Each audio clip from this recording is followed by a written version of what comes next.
अगला प्रश्न बच्चों, निम्न में से किसने कहा था कि स्वतंत्र भारत का संविधान भारत के लोगों के द्वारा निर्मित होगा? ऑप्शन डी सही उत्तर है बच्चों। पंडित नेहरू ने कहा था कि स्वतंत्र भारत का संविधान भारत के लोगों के द्वारा निर्मित होगा। विस्तार पूर्वक चर्चा करेंगे। 1938 में भारतीय राष्ट्रीय कांग्रेस की ओर से पंडित जवाहरलाल नेहरू ने घोषणा की कि स्वतंत्र भारत का संविधान का निर्माण वयस्क मताधिकार के आधार पर चुनी गई संविधान सभा द्वारा किया जाएगा। पंडित नेहरू की इस मांग को ब्रिटिश सरकार ने भी मान लिया था कि इसमें कोई बाहरी हस्तक्षेप नहीं होगा, इसमें सिर्फ संविधान सभा के चुने हुए लोग ही संविधान का निर्माण करेंगे और इसमें सिर्फ भारत के लोग होंगे। अगला प्रश्न बच्चों, ब्रिटिश सरकार के द्वारा अगस्त प्रस्ताव कब लाया गया? तो बच्चों, भारत में संविधान सभा की मांग को भी इस अगस्त प्रस्ताव में स्वीकार किया गया। तो बच्चों, ब्रिटिश सरकार ने अगस्त प्रस्ताव 1940 में लाया था। तो इस तरह से ऑप्शन सी सही उत्तर है। थोड़ा विस्तार से जानकारी ले लें बच्चों। 1940 में ब्रिटिश सरकार ने सैद्धांतिक रूप से जवाहरलाल नेहरू की संविधान निर्माण की तथा संविधान सभा की मांग को स्वीकार कर लिया तथा ब्रिटिश सरकार के 1940 के स्वीकृत प्रस्ताव को ही अगस्त प्रस्ताव का नाम दिया जाता है। यानी कि जो पंडित जवाहरलाल नेहरू ने संविधान सभा और संविधान के निर्माण की मांग की थी, उसको इसी अगस्त प्रस्ताव में माना गया था। अगला प्रश्न है, ब्रिटिश सरकार ने क्रिप्स मिशन कब भेजा? तो बच्चों, यह क्रिप्स मिशन था भारत की स्वतंत्रता से संबंधित। तो ब्रिटिश सरकार ने भारत में क्रिप्स मिशन 1942 में भेजा था। अगस्त प्रस्ताव बच्चों याद रखना, अगस्त प्रस्ताव 1940 में और क्रिप्स मिशन 1942 में। थोड़ा विस्तार पूर्वक जानकारी लेंगे। 1942 में ब्रिटिश सरकार के एक कैबिनेट मंत्री थे जिनका नाम था सर स्टैफोर्ड क्रिप्स। उन्हीं के नाम पर इसका क्रिप्स मिशन नाम रखा गया और मंत्रिमंडल का एक सदस्य और था। वो भारत पे स्वतंत्र संविधान निर्माण के ब्रिटिश सरकार के एक प्रारूप प्रस्ताव के साथ भारत आए थे। यानी कि जो संविधान निर्माण करना था उस पर ब्रिटिश सरकार का एक प्रस्ताव था। वो कैबिनेट यानी कि कैबिनेट मंत्री क्रिप्स इसी प्रस्ताव को भारत लेकर के आए थे और इस संविधान को दूसरे विश्व युद्ध के बाद अपनाया जाना था। यानी कि जो संविधान का निर्माण होना था उसको द्वितीय विश्व युद्ध के बाद अपनाया जाना था। तो बच्चों, आपको पता होगा कि द्वितीय विश्व युद्ध 1940 से लेकर के 1945 तक लड़ा गया था और बच्चों, क्रिप्स मिशन कि इस प्रस्ताव को मुस्लिम लीग ने अस्वीकार कर दिया था। अगला प्रश्न है, निम्न में से किसके द्वारा मुस्लिम लीग की 2 संविधान सभा की मांग को ठुकरा दिया गया था?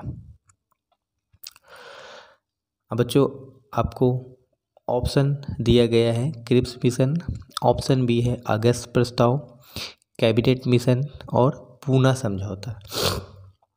तो बच्चों, क्रिप्स मिशन के द्वारा मुस्लिम लीग की 2 संविधान सभा की मांग को अस्वीकार किया था।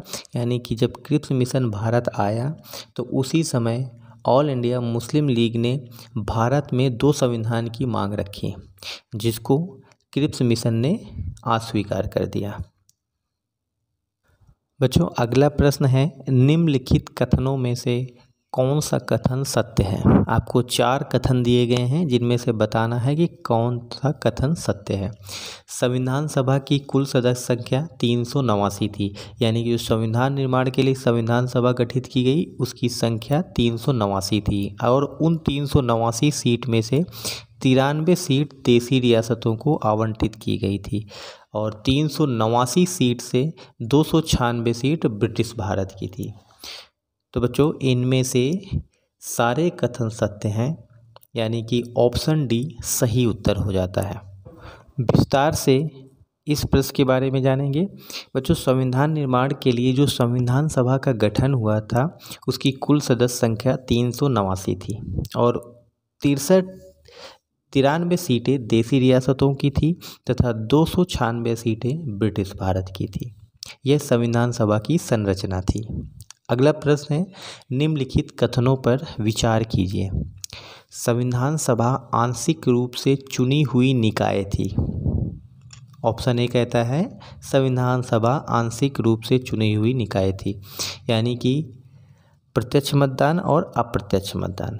ऑप्शन बी, संविधान सभा आंशिक रूप से नामित हुई निकाय थी, यानी कुछ लोगों का नाम नामित किया गया था। तो बच्चों इसमें ऑप्शन सी सही उत्तर है।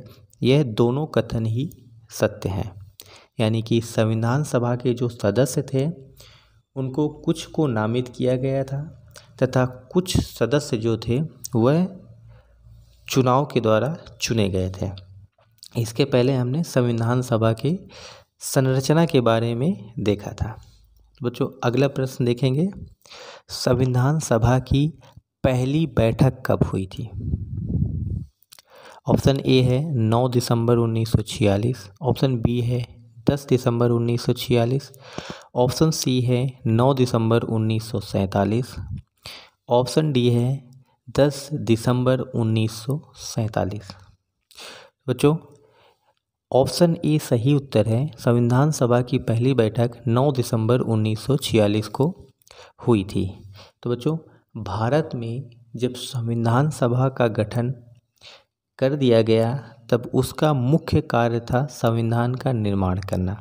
तो इसमें संविधान सभा की बैठकें प्रारंभ हुई।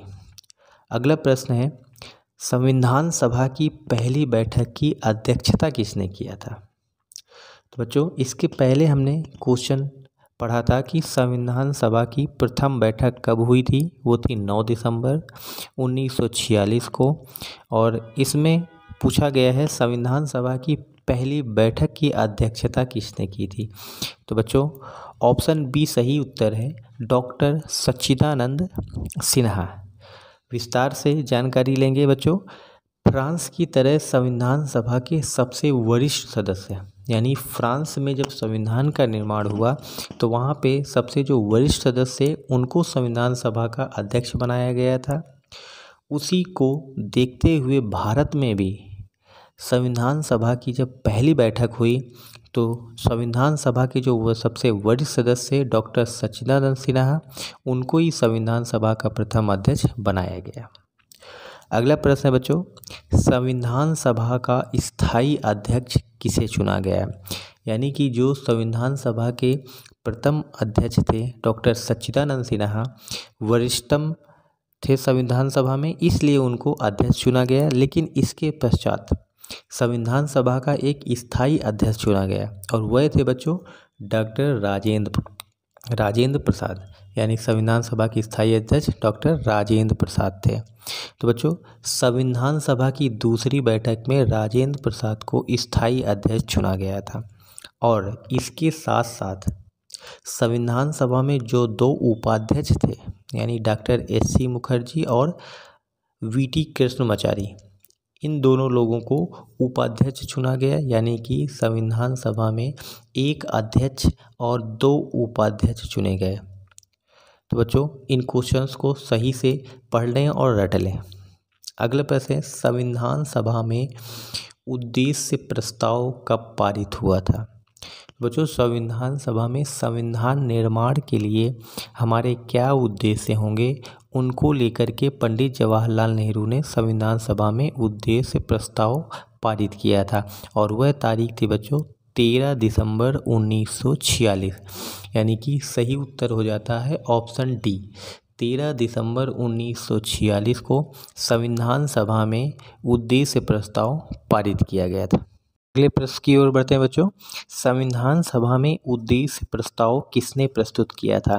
तो बच्चों संविधान सभा में संविधान निर्माण के समय एक उद्देश्य प्रस्ताव लाया गया, और उस उद्देश्य प्रस्ताव में यह था कि भारत का संविधान कैसा होगा। तो इस प्रस्ताव को किसने प्रस्तुत किया था? इसमें बच्चों ऑप्शन ए सही उत्तर है। यह भारत के प्रथम प्रधानमंत्री पंडित जवाहरलाल नेहरू के द्वारा प्रस्तुत किया गया था। इस तरह से ऑप्शन ए सही उत्तर हो जाता है। बच्चों 13 दिसंबर 1946 को पंडित जवाहरलाल नेहरू ने संविधान सभा में उद्देश्य प्रस्ताव पेश किया। इस क्वेश्चन को हमने पहले भी डिस्कस किया है और बच्चों ये सबसे महत्वपूर्ण तथ्य हैं जिनको आप एग्ज़ाम देने के पहले यदि पढ़ते हैं तो आप अवश्य ही एग्ज़ाम में क्वेश्चन हल कर पाएंगे।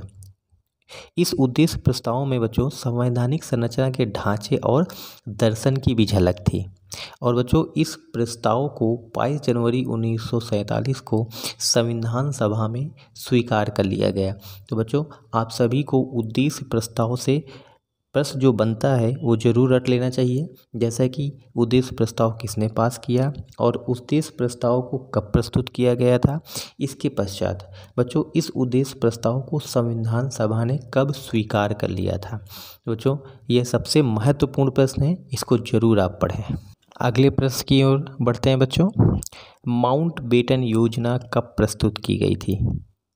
बच्चों सबसे पहले माउंटबेटन योजना के बारे में जानकारी लेते हैं कि ये माउंटबेटन योजना थी जो भारत के बंटवारे की योजना प्रस्तुत की गई थी। तो बच्चों इस योजना को कब प्रस्तुत किया गया था। बच्चों सही उत्तर है ऑप्शन ए 3 जून 1947 को भारत में माउंटबेटन योजना प्रस्तुत की गई थी। ऑप्शन ए सही उत्तर है।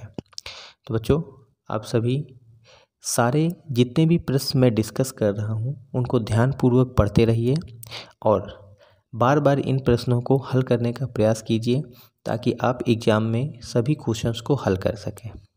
अगला प्रश्न है संविधान सभा ने राष्ट्रीय ध्वज को कब अपनाया था। तो बच्चों ऑप्शन ए है 15 अगस्त 1947, 22 जुलाई 1947, 26 जनवरी 1947, 26 जनवरी 1950। बच्चों संविधान सभा ने अपने राष्ट्रीय प्रतीकों को कब अपनाया था, इसके बारे में भी क्वेश्चन आता है। तो बच्चों ऑप्शन बी सही उत्तर है। भारत में 22 जुलाई 1947 को संविधान सभा में राष्ट्रीय ध्वज को अपनाया गया। अब बच्चों राष्ट्रीय ध्वज के बारे में कुछ महत्वपूर्ण तथ्य जैसे कि जो हमारा भारतीय ध्वज है वो गौरव और विभिन्नता का प्रतीक है। भारतीय ध्वज को ट्राई कलर या तिरंगा के नाम से भी जानते हैं, आप सभी को उसको तिरंगे के नाम से बुलाते हैं। भारत के जो राष्ट्रीय ध्वज है उसको 22 जुलाई 1947 को ग्रहण किया गया है, यह भी हमने पहले ही पढ़ा। और बच्चों इसमें से जो इसका केसरिया, सफ़ेद और हरा रंग है इनके बारे में भी प्रश्न कई बार पूछा गया है, जैसे कि केसरिया रंग त्याग का प्रतीक है, जो सफ़ेद रंग है बच्चों वह शांति का प्रतीक है और हरा रंग खुशहाली का प्रतीक है। तो इसमें से जो मध्य में एक चक्र होता है उसे अशोक चक्र के नाम से जानते हैं। और बच्चों अशोक चक्र का रंग क्या होता है, नीला रंग होता है और यह जो चक्र है वो 24 तीलियों से बना हुआ है। और भारत का जो राष्ट्रीय ध्वज है बच्चों वो पिंगली वेंकैया द्वारा डिजाइन किया गया था। और बच्चों राष्ट्रीय ध्वज की लंबाई और चौड़ाई कितनी होती है आपको पता होगा, 3:2।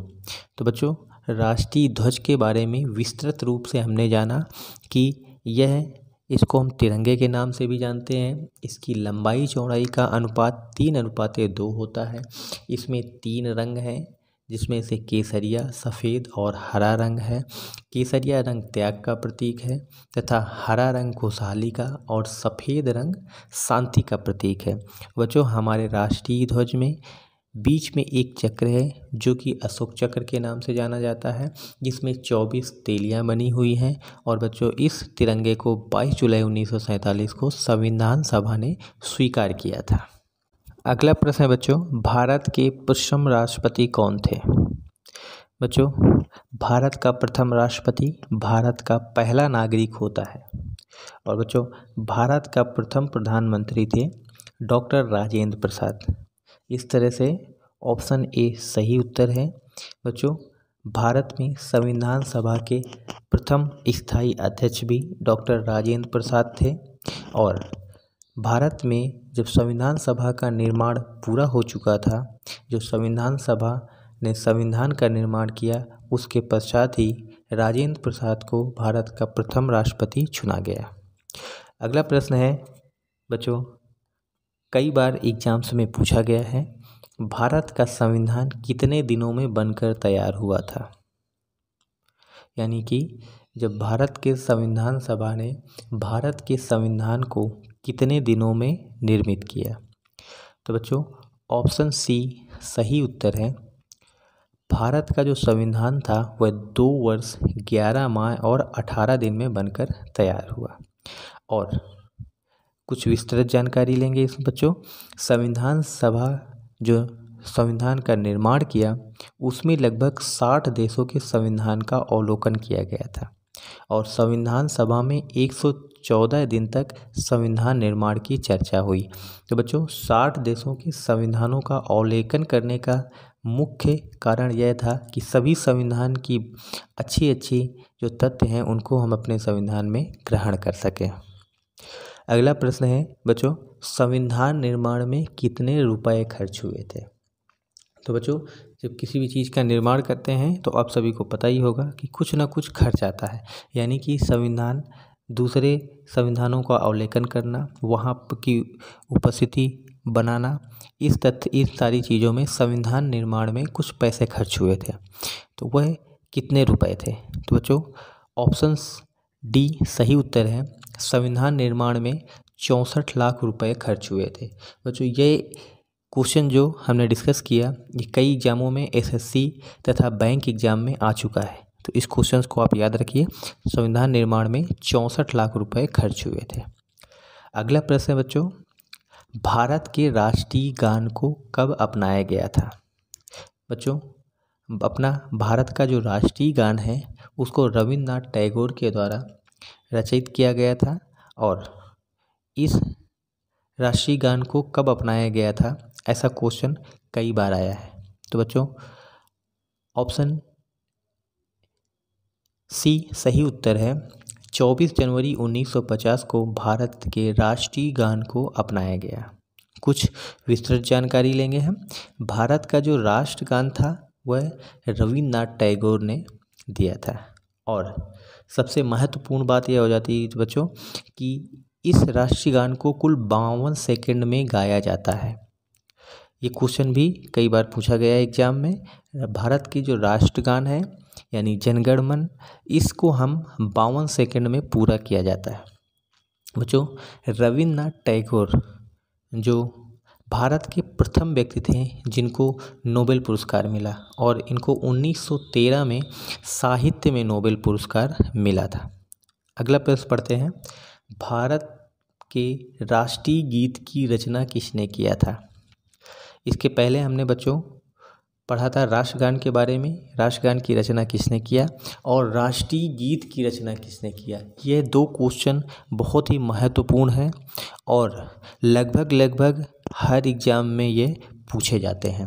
तो बच्चों भारत का जो राष्ट्रीय गीत है इसकी रचना किसके द्वारा की गई थी?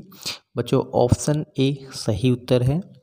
बंकिम चंद्र चटर्जी के द्वारा भारत के राष्ट्रीय गीत यानी जो वंदे मातरम है उसकी रचना की गई थी और राष्ट्रगान की रचना रविन्द्रनाथ टैगोर के द्वारा की गई थी। अगला प्रश्न है बच्चों, प्रारूप समिति का अध्यक्ष कौन था? तो बच्चों प्रारूप समिति क्या होती है? बच्चों भारत में संविधान निर्माण के लिए मुख्यतः एक समिति का गठन किया गया था। यानी कि उस समिति का मुख्य कार्य ही यही था कि संविधान का निर्माण करना। तो बच्चों डॉक्टर भीमराव अंबेडकर को प्रारूप समिति का अध्यक्ष बनाया गया था। विस्तार से जानकारी लेंगे बच्चों।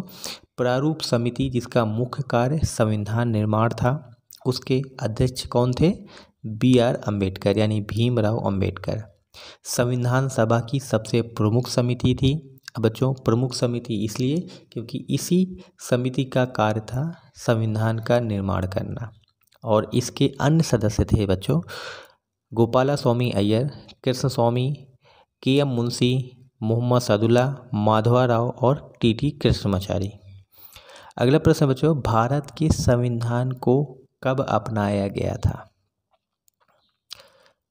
इस क्वेश्चन को बच्चों याद रखना, हमारे संविधान में प्रथम पृष्ठ में ही इसको लिखा गया है, यानी भारत के संविधान को कब अपनाया गया था। बहुत सारे बच्चे इसको गलती करते हैं कि 15 अगस्त 1947 को। नहीं बच्चों, भारत के संविधान को 26 नवंबर 1949 को अपनाया गया था। तो इस तरह से ऑप्शन डी सही उत्तर है। बच्चों, कुछ संविधान के बारे में हम जानकारी लेंगे, जैसा कि भारत के संविधान को 26 नवंबर 1949 को अपनाया गया था, इसलिए हम 26 नवंबर को प्रतिवर्ष संविधान दिवस भी मनाते हैं। उसके साथ संविधान निर्माण में कुल 64 लाख रुपए खर्च हुए थे। संविधान निर्माण में 60 देशों के संविधान का अवलोकन किया गया और इसके निर्माण में 2 वर्ष 11 माह 18 दिन लगे थे। अगला प्रश्न है बच्चों, आधुनिक भारत का मनु किसे कहा जाता है। तो बच्चों, आधुनिक भारत का मनु डॉक्टर भीमराव अंबेडकर को कहा जाता है, जो कि संविधान निर्माता भी इनको कहा जाता है और इनको संविधान निर्माण में इनकी मुख्य भूमिका थी। इस तरह से ऑप्शन ए सही उत्तर है। तो बच्चों, इन सारे 25 प्रश्नों को आप बार बार देखें और हल करने का प्रयास करें, क्योंकि ये सबसे महत्वपूर्ण प्रश्न है। यदि आप इनको हल करते हैं तो एग्जाम में अवश्य ही क्वेश्चन हल कर पाएं। किस देश ने अपने संविधान में प्रस्तावना को शामिल किया था। बच्चों, हमारा जो भारतीय संविधान है उसमें भारतीय संविधान में सर्वप्रथम प्रस्तावना है। तो आपको ये बताना है कि भारतीय संविधान में तो प्रस्तावना है, लेकिन इस प्रस्तावना को सर्वप्रथम किस देश ने अपने संविधान में शामिल किया। तो बच्चों, ऑप्शन ए सही उत्तर है। सर्वप्रथम संविधान में अमेरिका ने प्रस्तावना को शामिल किया था। अगला प्रश्न है बच्चों, संविधान का परिचय पत्र किसे कहा जाता है। आपको ऑप्शन दिया गया है मूल अधिकार को, ऑप्शन बी दिया गया है मौलिक कर्तव्य को, ऑप्शन सी दिया गया है प्रस्तावना, ऑप्शन डी है उद्देश्य प्रस्ताव। आपको बताना है कि भारतीय संविधान का परिचय पत्र किसे कहा जाता है। तो बच्चों, इस क्वेश्चन का सही आंसर है ऑप्शन सी। प्रस्तावना को भारतीय संविधान का परिचय पत्र कहा जाता है और इसको हम भारतीय संविधान की भूमिका भी कहते हैं। और बच्चों, इसको इसलिए कहा जाता है क्योंकि आप अगर प्रस्तावना को पढ़ते हैं तो हमारे भारत के जो संविधान है उसकी एक झलक मिल जाती है आपको। संविधान इसी वजह से प्रस्तावना को संविधान का परिचय पत्र कहा जाता है। और NN पालकीवाला जैसे विधि विशेषज्ञ ने भी इस प्रस्तावना को संविधान का परिचय पत्र कहा है। भारतीय संविधान में प्रस्तावना पंडित जवाहरलाल नेहरू द्वारा बनाए गए उद्देश्य प्रस्ताव पर आधारित है। अगला प्रश्न है बच्चों, निम्नलिखित कथनों पर विचार कीजिए। ऑप्शन ए, प्रस्तावना में संशोधन किया जा सकता है। दूसरा है, अमेरिका ने सर्वप्रथम प्रस्तावना को संविधान में शामिल किया था। तो बच्चों, आपको बताना है कि इन दो कथनों में कौन सा कथन सत्य है। बच्चों, भारत का जो प्रस्तावना है उसमें संशोधन किया जा सकता है, यानी ऑप्शन ए सही है। और अमेरिका ने ही सर्वप्रथम प्रस्तावना को अपने संविधान में अपनाया था, तो इस वजह से ऑप्शन सी सही उत्तर हो जाता है, यानी प्रस्तावना में संशोधन किया जा सकता है। दूसरा, हमने पहला ही क्वेश्चन पढ़ा था कि प्रस्तावना को किस देश ने सर्वप्रथम अपनाया, तो बच्चों वह अमेरिका था। और भारतीय संविधान की प्रस्तावना पंडित नेहरू द्वारा पेश किए गए उद्देश्य प्रस्ताव पर आधारित है। यह भी क्वेश्चन कई बार पूछा गया है। अगला प्रश्न आता है, भारत का संविधान दिवस कब मनाया जाता है। तो बच्चों, भारत का संविधान दिवस कब मनाया जाता है, ट्रिकी क्वेश्चन है, कई बार एग्जाम्स में पूछा गया है कि संविधान दिवस कब मनाते हैं। तो बच्चों, भारत का जो संविधान है उसको 26 नवंबर को मनाया जाता है, यानी कि ऑप्शन डी सही उत्तर है। अब भारतीय संविधान के बारे में थोड़ा सा विस्तार में हम चर्चा करेंगे। और बच्चों, हमने जो पहले वीडियो जारी किया है उसमें आपको भारतीय संविधान के निर्माण से संबंधित प्रश्न देखने को मिल जाएंगे। तो बच्चों, भारतीय संविधान को 26 नवंबर 1949 को अपनाया गया, यानी इसी वजह से 26 नवंबर को संविधान दिवस मनाया जाता है। इसके साथ साथ भारतीय संविधान के निर्माण में 2 वर्ष 11 माह और 18 दिन लगे। प्रारूप समिति का कार्य था संविधान की रचना करना। इसके साथ साथ प्रारूप समिति के अध्यक्ष कौन थे, तो बच्चों प्रारूप समिति के अध्यक्ष डॉक्टर भीमराव अंबेडकर थे। BR अम्बेडकर को आधुनिक भारत का मनु भी कहा जाता है। इसके साथ साथ भारत का जो संविधान है उसके निर्माण में 64 लाख रुपए खर्च हुए हैं। और भारत का जो संविधान है उसको 60 देशों के संविधानों का अवलोकन करके बनाया गया है। तो बच्चों ये बहुत ही महत्वपूर्ण वन लाइनर जानकारी है जिसको मैंने वीडियो जारी करने के पहले ही बताया था कि इस वीडियो में हम विस्तार से भी चर्चा करेंगे, जिससे आपको आगामी परीक्षाओं में जो इंडियन पॉलिटी से संबंधित प्रश्न होंगे बहुत आसानी से आप उनको हल कर सकते हैं। और बच्चों इसके पहले वाला अगर आप वीडियो देखेंगे तो उसमें भारतीय संविधान के निर्माण से संबंधित प्रश्न हैं, जिसको आप वीडियो को देखने के बाद आप आसानी से भारतीय संविधान के निर्माण से संबंधित जो भी क्वेश्चन आएगा परीक्षा में उसको आप आसानी से हल कर लेंगे। अगला प्रश्न बच्चों, निम्नलिखित में से कौन सा या कौन से शब्द प्रस्तावना में 42वें संविधान संशोधन 1976 के द्वारा जोड़े गए थे? बच्चों ऑप्शन ए है समाजवादी, ऑप्शन बी है धर्मनिरपेक्ष, ऑप्शन सी है बंधुत्व, ऑप्शन डी है अखंडता। आपको बताना है कि इनमें से कौन से शब्द हैं जिनको भारतीय संविधान की प्रस्तावना में 42वें संविधान संशोधन के द्वारा जोड़ा गया था। तो बच्चों इसमें से ऑप्शन सी सही उत्तर है। 42वें संविधान संशोधन 1976 के द्वारा भारत के जो संविधान में प्रस्तावना है उसमें 3 शब्द समाजवादी, धर्मनिरपेक्ष और अखंडता जोड़े गए थे। इसके पहले बच्चों हमने एक प्रश्न डिस्कस किया था जिसमें मैंने बताया था कि भारत की संविधान का जो प्रस्तावना है उसमें संशोधन किया जा सकता है। अगला प्रश्न है बच्चों, भारत के संविधान की प्रस्तावना के अनुसार भारत की प्रकृति कैसी है? यानी आपको भारत की प्रकृति के बारे में बताना है कि भारत के संविधान के अनुसार भारत देश की प्रकृति कैसी है, संप्रभु है या लोकतांत्रिक है या गणतांत्रिक है। तो बच्चों भारतीय संविधान की प्रस्तावना के अनुसार भारत की जो प्रकृति है वह संप्रभु भी है, लोकतांत्रिक भी है और गणतांत्रिक भी है। यानी कि यह तीनों शब्द भारत की संविधान के प्रस्तावना में दिए गए हैं। और इसके साथ साथ भारत की संविधान की प्रस्तावना में यह भी बताया गया है कि भारत एक समाजवादी देश भी है। यानी कि आपको 4 शब्दों को ध्यान रखना है। भारत एक संप्रभु देश है, समाजवादी है, लोकतांत्रिक है तथा धर्मनिरपेक्ष गणतांत्रिक राज्य व्यवस्था वाला देश है। अगला प्रश्न बच्चों, भारतीय संविधान में उल्लेखित संप्रभुता शब्द का क्या अर्थ है? आपको विचार करके बताना है कि जो संप्रभु शब्द दिया गया है भारतीय संविधान की प्रस्तावना में उसका क्या अर्थ है। तो बच्चों ऑप्शन ए में बताया गया है भारत किसी अन्य देश पर निर्भर नहीं है। संप्रभु का क्या अर्थ है? भारत किसी अन्य देश पर निर्भर नहीं है। इसके साथ साथ भारत किसी अन्य देश का डोमिनियन भी नहीं है। भारत अपने बाहरी और आंतरिक मामलों का निस्तारण करने के लिए स्वतंत्र है। तो बच्चों इस प्रश्न का आंसर है सभी। यानी कि ये जो तीनों दिए गए हैं भारत किसी अन्य देश पर निर्भर नहीं है। संप्रभु का मतलब है कि हम किसी देश के अधीन नहीं हैं, ना तो किसी देश के डोमिनियन है और कोई भी देश हमारे बाहरी और आंतरिक मामलों में हस्तक्षेप नहीं कर सकता है। तो बच्चों आप सभी को भारत की संविधान में जो प्रस्तावना में संप्रभुता शब्द दिया गया है उसका अर्थ समझ में आ गया होगा कि हम किसी देश पर निर्भर नहीं हैं, ना ही हम किसी देश के डोमिनियन हैं और ना ही हम हमारे किसी बाहरी और आंतरिक मामलों पर कोई भी देश हस्तक्षेप कर सकता है। यानी कि ये तीनों ही तथ्य सत्य हैं। भारत का विभिन्न संगठनों का सदस्य होना संप्रभुता नहीं सीमित करता। यानी भारत किसी संगठन का सदस्य है तो वो। अगला प्रश्न है बच्चों, भारत की जो संविधान है उसमें आधारिक संरचना basic structure of Indian constitution की जो थ्योरी थी वह किस मामले में सामने आई थी? आप सभी ने आधारिक संरचना यानी basic structure of Indian constitution के बारे में बहुत ज़्यादा सुना होगा, लेकिन आपने कभी ये नहीं सोचा होगा कि यह जो आधारिक संरचना है वह हमारे संविधान में मूलतः नहीं थी। इसको किस केस के बाद सामने लाया गया था? तो बच्चों ऑप्शन सी सही उत्तर है। यानी कि भारत के संविधान में केशवानंद भारती केस के पश्चात ही आधारिक संरचना का सिद्धांत यानी बेसिक स्ट्रक्चर की थ्योरी सामने आई। इसके बाद क्वेश्चन आता है, भारत में निम्न में से कौन सी नीति 1991 में लागू नहीं की गई थी?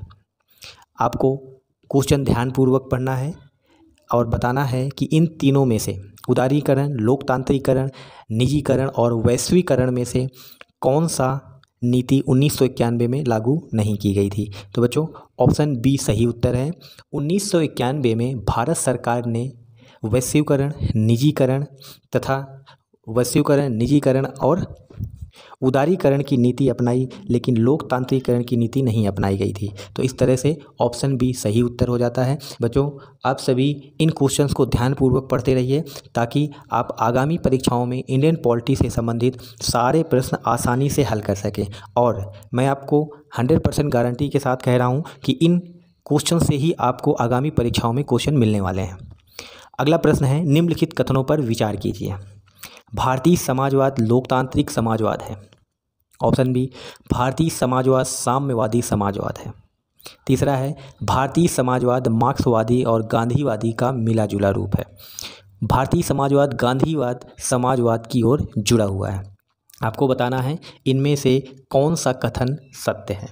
तो बच्चों, भारत का जो समाजवाद है उसको आप ध्यानपूर्वक पढ़ेंगे या देखेंगे तो आपको लगेगा कि भारत का जो समाजवाद है वो लोकतांत्रिक समाजवाद है तथा गांधीवादी समाजवाद है, लेकिन इसमें मार्क्सवादी समाजवाद के भी कुछ गुण हैं, लेकिन अधिकतम जो समाजवाद है वो गांधीवाद की तरफ झुका हुआ है। यानी कि ऑप्शन सी सही उत्तर हो जाता है। भारत का जो समाजवाद है लोकतांत्रिक समाजवाद है, ना कि साम्यवादी, यानी कि पूर्ण रूप से साम्यवादी नहीं है। और साम्यवादी समाजवाद को बच्चों हम क्या कहते हैं, राज्य आश्रित, यानी कि सरकार के ऊपर आश्रित समाजवाद को हम साम्यवादी समाजवाद कहते हैं, जैसा कि आपको चीन और रूस में देखने को मिलेगा। और साम्यवादी समाजवाद में उत्पादन और वितरण के सभी साधनों का राष्ट्रीयकरण हो जाता है, यानी वहाँ पर कोई निजी संपत्ति नहीं होती है। जैसे कि भारत में साम्यवादी और गांधीवादी दोनों का मिला जुला रूप है। यहाँ पे निजी संपत्ति का उन्मूलन नहीं है। कुछ साधनों पर राज्य का अधिकार है, लेकिन कुछ राज्यों पर निजी संपत्ति का भी अधिकार दिया गया है। लोकतांत्रिक समाजवाद मिश्रित अर्थव्यवस्था में विश्वास रखता है। बच्चों, मिश्रित अर्थव्यवस्था में निजी और सार्वजनिक क्षेत्र दोनों होते हैं। जैसे कि हमने साम्यवादी अर्थव्यवस्था में देखा कि उसमें सिर्फ राज्य सरकार का ही संपत्ति पर अधिकार होता है, कोई निजी संस्था या निजी स्वामित्व नहीं होता है, लेकिन मिश्रित अर्थव्यवस्था में निजी और सार्वजनिक दोनों क्षेत्र होते हैं। लोकतांत्रिक समाजवाद का उद्देश्य क्या है? इसका उद्देश्य है गरीबी, उपेक्षा, बीमारी तथा बेरोजगारी को समाप्त करना। और बच्चों, भारतीय समाजवाद मार्क्सवाद और गांधीवाद का मिला जुला रूप है। अगला प्रश्न है, निम्नलिखित में से किस देश में प्रत्यक्ष लोकतंत्र है? बच्चों, यह क्वेश्चन कई बार एग्जाम्स में पूछा गया है और ज़्यादातर बच्चे इसमें गलती कर जाते हैं और उसमें भारत पर ही सही का निशान लगा देते हैं, किंतु भारत में प्रत्यक्ष लोकतंत्र नहीं है, केवल स्विट्ज़रलैंड में ही प्रत्यक्ष लोकतंत्र है। अगला प्रश्न है बच्चों, भारतीय संविधान में किस प्रकार के न्याय की व्यवस्था की गई है? ऑप्शन ए है सामाजिक, ऑप्शन बी है राजनीतिक, ऑप्शन सी है आर्थिक। बच्चों, भारतीय संविधान में सामाजिक, राजनीतिक और आर्थिक तीनों प्रकार के ही न्याय की व्यवस्था की गई है और इन तीनों तथ्यों को भारतीय संविधान में जो प्रस्तावना है उसमें अंकित किया गया है। तो बच्चों, आप इस प्रकार का क्वेश्चन अगर एग्जाम में आता है तो ज़रूर हल कर लेना। अगला प्रश्न है बच्चों, भारतीय संविधान में आर्थिक, सामाजिक और राजनीतिक न्याय की अवधारणा किस क्रांति से प्रेरित है? बच्चों, यह क्वेश्चन भी यूपीएससी तथा एसएससी के एग्जाम्स में आ चुका है। आपको बताना है कि आर्थिक, सामाजिक और राजनीतिक न्याय की जो अवधारणा है भारतीय संविधान की प्रस्तावना में, उसको किस क्रांति से प्रेरित होकर लिया गया है। तो बच्चों, सही उत्तर है ऑप्शन ए, रूस की क्रांति से इस अवधारणा को लिया गया है, यानी सामाजिक, आर्थिक और राजनीतिक न्याय की अवधारणा को रूस की क्रांति से लिया गया है। बच्चों, सामाजिक न्याय का अर्थ होता है प्रत्येक व्यक्ति के साथ जाति, रंग, धर्म, लिंग के आधार पर कोई भेदभाव न किया जाए, उसके साथ समान व्यवहार हो। इसी को हम सामाजिक न्याय कहते हैं। यानी कि समाज में यदि कोई व्यक्ति रह रहा है तो उसके साथ किसी भी प्रकार का भेदभाव नहीं होना चाहिए। राजनीतिक न्याय का अर्थ यह हो जाता है कि प्रत्येक व्यक्ति को समान राजनीतिक अधिकार प्राप्त होने चाहिए। ऐसा ना हो कि किसी व्यक्ति को अलग से अधिकार दिया जा रहा है, उसको अलग से सम्मान किया जा रहा है, तो वह नहीं होना चाहिए। राजनीतिक न्याय सभी को मिलना चाहिए। आर्थिक न्याय का अर्थ है बच्चों बच्चों, आर्थिक कारणों के आधार पर किसी से भेदभाव नहीं किया जाए। यानी कि यदि कोई व्यक्ति गरीब है तो ऐसा ना हो कि विधि के समक्ष उसके साथ समान व्यवहार ना हो। तो इस तरह से बच्चों इस क्वेश्चन में हमने आर्थिक, सामाजिक और राजनीतिक न्याय के बारे में देखा, जिसको हमने अपने भारत के संविधान की प्रस्तावना में किस देश से लिया है, रूस की क्रांति से। और बच्चों आर्थिक, सामाजिक और राजनीतिक न्याय के बारे में आपको विस्तार पूर्वक इस क्वेश्चंस को आप पढ़ लीजिए, ताकि आप क्वेश्चंस को आगामी परीक्षा में आसानी से हल कर सकें। अगला प्रश्न है बच्चों, निम्न में से कौन से आदर्श फ्रांस की क्रांति से प्रेरित हैं? ऑप्शन ए है स्वतंत्रता, ऑप्शन बी है समता, ऑप्शन सी है बंधुत्व। बच्चों फ्रांस की क्रांति से यह तीनों ही आदर्श भारतीय संविधान की प्रस्तावना में लिए गए हैं। हमने इस लेक्चर के पहले जो वीडियो देखा उसमें बच्चों हमने भारत के संविधान के निर्माण में देखा था कि लगभग 60 देशों के संविधान का लगभग अवलोकन करके भारत का संविधान का निर्माण किया गया। और इसी तरह से जैसे रूस की क्रांति से प्रेरित होकर भारत की संविधान में सामाजिक, आर्थिक और न्याय की अवधारणा को डाला गया, उसी तरीके से भारत की संविधान की प्रस्तावना में फ्रांस की क्रांति से भी प्रेरित इन तथ्यों को भारत की संविधान की प्रस्तावना में उल्लेखित किया गया है। अगला प्रश्न है बच्चों, फ्रांस की राजधानी का क्या नाम है? Geneva, Ontario, Paris, Manchester. बच्चों ऑप्शन सी सही उत्तर है। फ्रांस की राजधानी का नाम है पेरिस। अगला प्रश्न है, निम्नलिखित में से कौन सा सही सुमेलित नहीं है? Option A Nepal. बच्चों यह क्वेश्चन विभिन्न देशों की राजधानी से संबंधित है और कई बार एग्जाम्स में देश का नाम और राजधानी पूछी जाती है। इसमें या फिर सुमेलित करने के लिए पूछा जाता है या ऑप्शन में किसी देश की राजधानी का नाम दे दिया जाता है। तो बच्चों इसमें आप देख पा रहे होंगे कि कंबोडिया की राजधानी सही सुमेलित नहीं है। अगला प्रश्न है बच्चों, भारतीय संविधान के प्रस्तावना में किस प्रकार की स्वतंत्रता का वर्णन है? भारतीय संविधान की प्रस्तावना को बच्चों अवश्य पढ़ें और आप ज़्यादा से ज़्यादा क्वेश्चन इस प्रस्तावना को पढ़ने से ही हल कर सकते हैं। जैसे कि भारतीय संविधान की प्रस्तावना का यदि आप पढ़ते हैं तो विचारों की स्वतंत्रता, अभिव्यक्ति की स्वतंत्रता और आस्था की स्वतंत्रता तीनों का ही उल्लेख भारत की संविधान की प्रस्तावना में किया गया है। अगला प्रश्न है बच्चों, भारतीय संविधान के किस अनुच्छेद में विधि के समक्ष समता का प्रावधान किया गया है? तो बच्चों इस प्रश्न में पहले तो प्रश्न को ही अच्छे से समझ लेना जरूरी है कि विधि के समक्ष समता का क्या मतलब होता है। विधि के समक्ष समता से आशय बच्चों यह है कि किसी भी व्यक्ति को कानून के समक्ष कोई विशेषाधिकार नहीं है, यानी कानून के समक्ष सभी व्यक्ति समान हैं। तो बच्चों यह अनुच्छेद 14 में अंकित किया, यानी विधि के समक्ष समता का प्रावधान अनुच्छेद 14 में दिया गया है। अगला प्रश्न है, निम्नलिखित कथनों पर विचार कीजिए। बच्चों भारत में वयस्क मताधिकार की उम्र 21 वर्ष है, यानी कि कोई भी व्यक्ति 21 वर्ष की उम्र के बाद मत दे सकता है। भारत में प्रतिनिधि संसदीय लोकतंत्र है। तीसरा ऑप्शन है, राष्ट्रपति का चुनाव अप्रत्यक्ष रूप से होता है। तो बच्चों आपको बताना है कि इनमें से कौन सा कथन सत्य है। तो बच्चों भारत में वयस्क मताधिकार तो है, किंतु उम्र 21 वर्ष ना होकर 18 वर्ष है। इसके साथ भारत में प्रतिनिधि संसदीय लोकतंत्र है, यानी दूसरा ऑप्शन भी सही है। और राष्ट्रपति का चुनाव अप्रत्यक्ष रूप से होता है, यानी कि यह तीनों तथ्य ही सत्य हैं। अगला प्रश्न है बच्चों, निम्नलिखित में से कौन सा कथन सही सुमेलित नहीं है? यह बच्चों निम्नलिखित प्रावधान हैं जो किसी देश से लिए गए हैं। तो इनमें से आपको बताना है कि कौन सा प्रावधान किसी एक देश से नहीं लिया गया है। यानी मूल अधिकार अमेरिका से लिए गए हैं, सत्य कथन है बच्चों। बंधुत्व फ्रांस से लिया गया है, यह भी सत्य कथन है बच्चों। मौलिक कर्तव्यों का जो प्रावधान है उसको आयरलैंड देश से लिया गया है, यह भी कथन सत्य है बच्चों। केवल डी कथन असत्य है, क्योंकि संसदीय लोकतंत्र को ब्रिटेन के संविधान से लिया गया है। अगला प्रश्न है बच्चों, निम्नलिखित कथनों पर विचार कीजिए। कथन एक है, राष्ट्रपति सरकार का प्रमुख होता है। दूसरा कथन है, प्रधानमंत्री राज्य का प्रमुख होता है। तो बच्चों इसमें ऑप्शन डी सही उत्तर है। यह दोनों ही कथन असत्य हैं। राष्ट्रपति सरकार का प्रमुख नहीं होता है, बल्कि राष्ट्रपति राज्य का प्रमुख यानी देश का यानी राष्ट्र का प्रमुख होता है। और प्रधानमंत्री बच्चों सरकार का प्रमुख होता है, यानी दोनों कथन असत्य हैं। इस तरह से ऑप्शन डी सही उत्तर है।